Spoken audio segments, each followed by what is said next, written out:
السلام علیکم ورحمۃ اللہ وبرکاتہ۔ حروف طرفیہ لام، نون، را، یہ تینوں حروف طرفیہ کہلاتے ہیں۔ طرفیہ طرف سے نکلا ہے جس کا مطلب ہوتا ہے کنارہ۔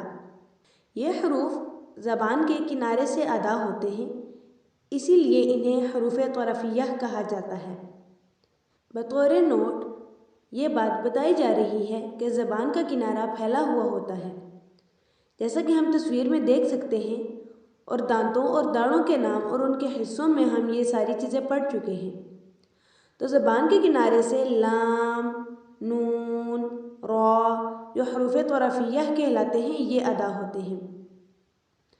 اب ان تین حروف میں سے ہم پہلا حرف لام اس کا مخرج جانتے ہیں۔ زبان کا پتلا کنارہ یعنی جس کو طرف اللسان کہتے ہیں، مع ادنیٰ حافہ یعنی ادنیٰ حافہ کے ساتھ ادنیٰ حافہ جو طرف اللسان کے ذرا پیچھے ہے۔ تو طرف اللسان اور ادنیٰ حافہ دونوں جب ثنایا علیہ، رباعی، انیاب اور ضواحک کے مسوڑوں سے لگیں گے تو وہاں سے لام ادا ہوتا ہے، جیسا کہ آپ تصویر میں دیکھ سکتے ہیں۔ آئیے اب ہم اس کی مشق کرتے ہیں۔ ال، ال، ال،